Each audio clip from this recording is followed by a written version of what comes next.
Assalamualaikum warahmatullahi wabarakatuh. Saya Alif Fedora Firdayansyah dengan NIM 222101112. Di sini saya akan mempresentasikan mengenai draft skripsi yang telah saya susun yang berjudul Pengembangan Media Pembelajaran e-book Interaktif Berbantuan Book Creator dalam model Student Team Achievement Division untuk meningkatkan keterampilan menulis teks tanggapan siswa kelas 7 SMP. Video ini merupakan pemenuhan tugas UAS mata kuliah proyek penelitian yang diampu oleh dosen Ibu Yesi Mailani Kartiwi, MPD. Kita sampai kepada slide selanjutnya yang berisikan identitas saya dan juga pengantar pada draft skripsi ini, bahwa salindia ini berisi penjelasan mengenai draft skripsi saya yang mencakup pembahasan dari bab 1 hingga bab 3, mulai dari penjelasan latar belakang hingga instrumen penelitian yang mendukung pelaksanaan penelitian ini. Lalu kita sampai kepada slide daftar isi yang berisikan poin-poin utama apa saja sih yang dibahas pada draft skripsi ini, dimulai dari bab 1, bab 2, dan juga bab 3. Lalu kita sampai kepada bab pertama, yaitu bagian latar belakang masalah, yang tentunya menjadi permasalahan utama mengapa penelitian ini dilakukan. Penelitian ini berdasar kepada 3 permasalahan inti yang tentunya ini juga didukung oleh peneliti-peneliti terdahulu, yang mana teorinya saya sematkan pada bagian latar belakang masalah ini. Yang pertama, ada pentingnya peningkatan keterampilan menulis, lalu juga ada teks tanggapan sebagai sarana latihan berpikir kritis atau berkomunikasi, lalu yang ketiga ada media pembelajaran inovatif. Karena pada era digital saat ini, pendidikan harus mau dan harus beradaptasi dengan kemajuan teknologi informasi. Karena penggunaan media pembelajaran yang inovatif sangat penting untuk menarik perhatian siswa dan meningkatkan efektivitas belajar. Lalu kita sampai kepada penelitian relevan yang mendukung berjalannya penelitian yang saya lakukan. Penelitian yang pertama adalah penelitian yang dilakukan oleh Afifa pada tahun 2023 yang menunjukkan adanya peningkatan keterampilan menulis teks narasi siswa kelas 3 SD Negeri 1 Pomah dengan menggunakan media e-book dengan book creator dalam kegiatan pembelajaran. Lalu penelitian yang kedua, yaitu penelitian yang dilakukan oleh Fatma dan kawan-kawan pada tahun 2025 yang menunjukkan bahwa pengembangan media menggunakan book creator ini bisa dan mampu menghasilkan media pembelajaran yang valid, praktis, dan juga efektif, sehingga dapat dinyatakan layak digunakan. Lalu selanjutnya yaitu terdapat gap penelitian atau kesenjangan penelitian, bahwa penelitian tentang efektivitas e-book dengan book creator ini khususnya dalam pembelajaran teks tanggapan itu masih sangat terbatas. Namun, banyak penelitian menunjukkan bahwa media berbasis teknologi dapat meningkatkan motivasi dan juga hasil belajar siswa. Oleh karena itu, penelitian ini harapan besarnya dapat memberikan kontribusi pada pengembangan metode pembelajaran yang inovatif dan juga meningkatkan pemahaman siswa terhadap pembelajaran teks tanggapan. Lalu kita sampai kepada bagian rumusan masalah. Di sini saya menyusun 3 rumusan masalah yang menjadi inti dari penelitian yang saya lakukan. Yang pertama ada bagaimana sih pengembangan media pembelajaran itu dilakukan? Tentunya melalui 3 tahap ini. Yang pertama ada penyusunan prototipe produk, lalu ada uji coba terbatas, dan yang terakhir ada uji coba lebih luas. Yang kedua, bagaimana kelaikan media pembelajaran e-book interaktif ini? Lalu yang ketiga, apakah media pembelajaran ini dapat dinilai efektif ataupun tidak? Lalu kita sampai kepada tujuan penelitian, yang mana tujuan penelitian ini merupakan jawaban dari rumusan masalah yang telah kita susun. Dan kedua hal ini sangat berkaitan erat atau berkesinambungan dengan bab 4 dan bab 5, yaitu hasil pembahasan dan juga kesimpulan dan saran pada penelitian ini. Lalu selanjutnya kita sampai kepada bagian manfaat penelitian, yaitu manfaat penelitian secara teoritis dan praktis. Saya bagi ke dalam 5, yaitu ada bagi guru, bagi siswa, bagi peneliti, bagi sekolah, dan juga bagi pembelajaran. Yang pertama bagi guru, tentunya dapat memberikan alternatif metode pengajaran yang interaktif sehingga dapat menarik perhatian siswa dan juga meningkatkan keterlibatan siswa ketika proses pembelajaran. Lalu bagi siswa, Tentunya manfaatnya adalah meningkatkan kemampuan siswa dalam menulis teks tanggapan secara efektif dan juga kreatif. Lalu bagi peneliti, menambah wawasan dan pengetahuan tentang penggunaan media pembelajaran berbantuan book creator dalam konteks pendidikan. Lalu bagi sekolah, manfaatnya adalah meningkatkan kualitas proses pembelajaran di sekolah melalui penggunaan media yang inovatif dan adaptif. Lalu yang terakhir bagi proses pembelajaran, tentunya bermanfaat untuk menyediakan metode baru dalam pengajaran bahasa Indonesia, khususnya dalam keterampilan menulis. Lalu kita sampai kepada bagian definisi operasional, yang mana definisi operasional ini sangat berkaitan erat dengan bab 2, yaitu kajian teori. Karena pada masing-masing variabelnya ini, yang pertama ada variabel bebas, yang kedua variabel bebas juga, dan yang ketiga ada variabel terikat. Ini merupakan penyederhanaan atau pendapat baru dari peneliti pribadi terhadap berbagai pendapat ahli yang mendukung penelitian ini. Ada media pembelajaran e-book sebagai variabel bebas. Lalu yang kedua ada model pembelajaran kooperatif tipe STAD ini termasuk kepada variabel bebas. Lalu yang variabel terikat atau variabel yang terpengaruhinya itu adalah peningkatan kemampuan menulis teks tanggapan. Lalu kita sampai kepada bab kedua, yaitu membahas tentang kajian teoritis. Lalu ada bagian teori-teori utama. Nah, yang pertama, media pembelajaran e-book interaktif berbantuan book creator yang tentunya ini didukung oleh berbagai pendapat para ahli. Yang masing-masing penjelasan itu terintegrasi oleh 3 pendapat ahli yang setelahnya disederhanakan oleh pendapat peneliti secara pribadi. Yang pertama ada pengertian media pembelajaran, lalu ada media pembelajaran berbentuk e-book, lalu ada karakteristik e-book interaktif, dan juga aplikasi book creator. Lalu kita sampai kepada variabel yang kedua, yaitu model pembelajaran kooperatif tipe STAD, terbagi ke dalam 2 bahasan, yaitu pengertian model pembelajarannya itu sendiri, lalu yang kedua ada langkah-langkah atau sintaks media pembelajarannya itu sendiri, yang lagi-lagi didukung oleh pendapat berbagai para ahli yang 5 tahun terakhir ini dikutip oleh peneliti. Lalu kita sampai kepada variabel terikatnya, yaitu kemampuan menulis teks tanggapan, terbagi ke dalam 4 bahasan pokok. Yang pertama ada pengertian kemampuan menulis, pengertian teks tanggapan, struktur teks tanggapan, dan terakhir ada indikator kemampuan menulis teks tanggapan itu sendiri. Lalu selanjutnya, yakni ada bagian penelitian relevan yang mendukung berjalannya penelitian ini. Yang pertama, ada penelitian yang dilakukan oleh Kusumawati tahun 2022 yang berjudul Penggunaan Media e-book Creator untuk Meningkatkan Kemampuan Menulis Cerita Inspiratif Peserta Didik Kelas 9F SMP Negeri 1 Dayakolot. Yang mana penelitian tersebut membuktikan efektivitas e-book creator ini dalam meningkatkan keterampilan menulis terlihat dari ketuntasan belajar yang naik dari 39% menjadi 86%. Serta rata-rata nilai dari 65,43 menjadi 88.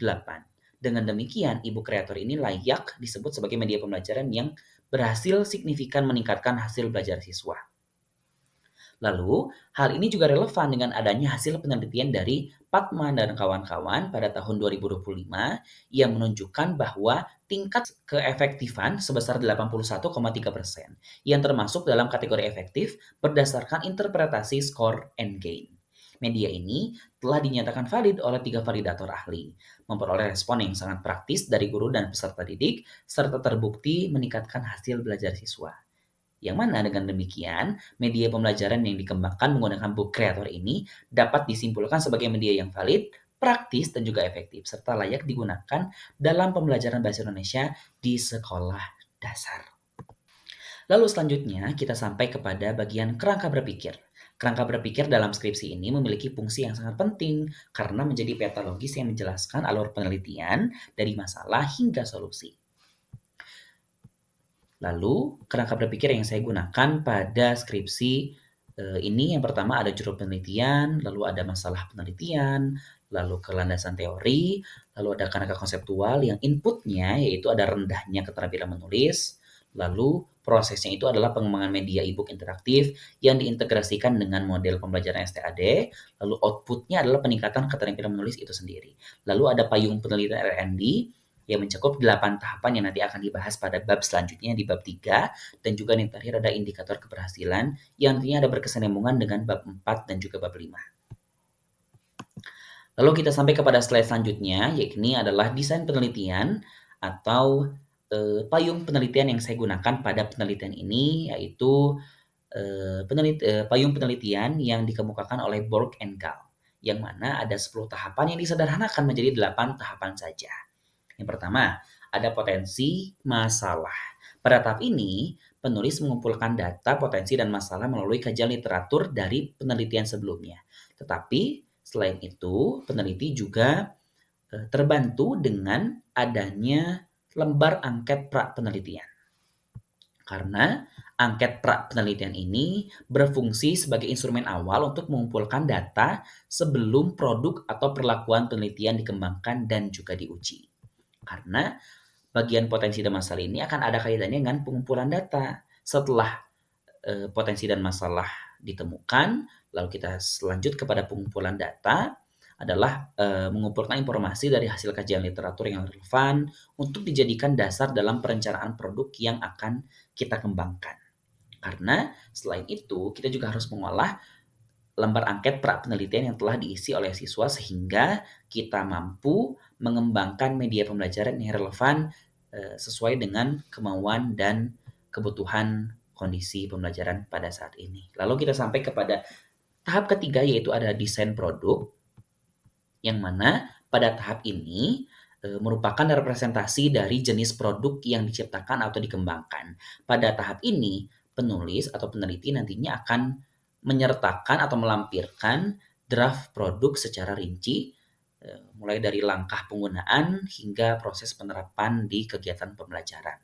Lalu yang keempat adalah validasi produk atau validasi desain. Merupakan tahap evaluasi terhadap desain atau rencana produk yang akan kita kembangkan sehingga dapat diidentifikasi kelebihan dan kekurangan yang ada.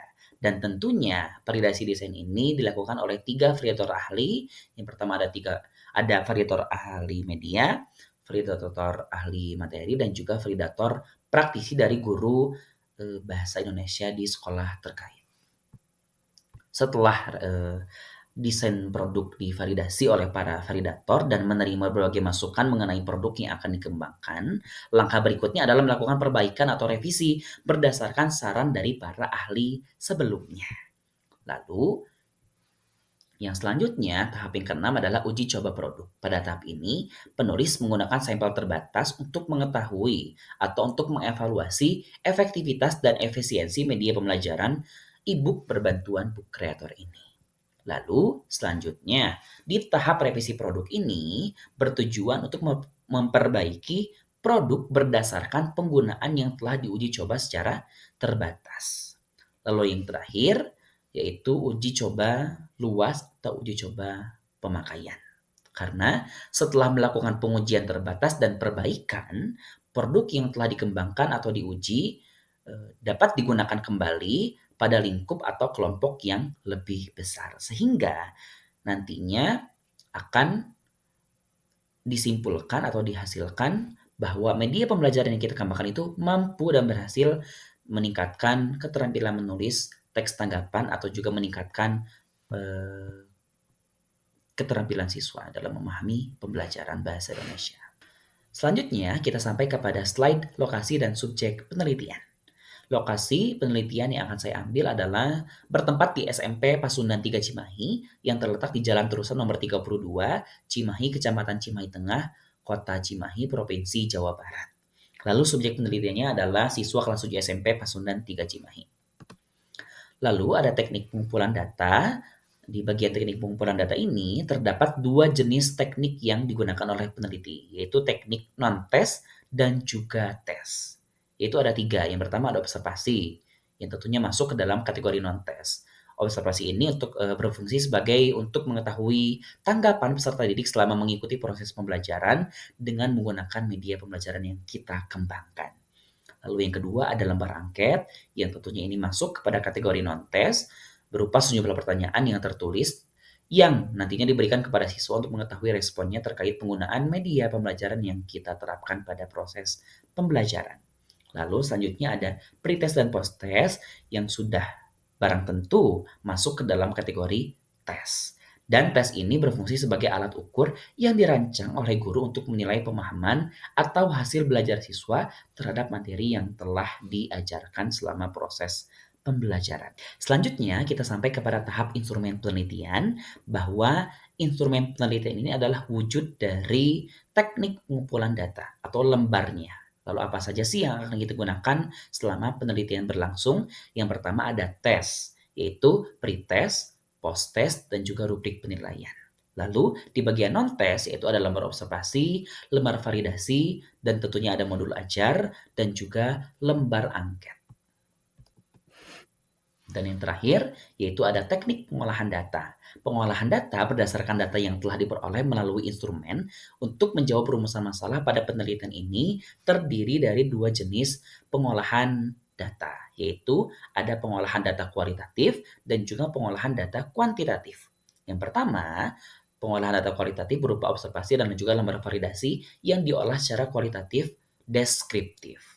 Fungsinya untuk menggambarkan proses penerapan media pembelajaran e-book berbantuan Book Creator ini, yang tentunya menggunakan model STAD untuk meningkatkan kemampuan menulis teks tanggapan siswa kelas 7 SMP.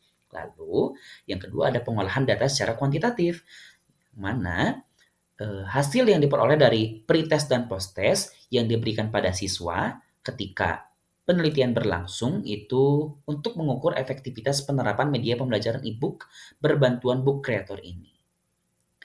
Dan data-data tersebut diolah dengan statistika inferensial menggunakan aplikasi SPSS. Baik, itu saja yang dapat saya sampaikan mengenai penjelasan dari draft skripsi saya dari mulai bab 1 hingga bab 3. Mudah-mudahan apa yang telah saya sampaikan tadi ada manfaatnya. Terima kasih atas segala perhatian. Mohon maaf atas segala kekurangan. Wassalamualaikum warahmatullahi wabarakatuh.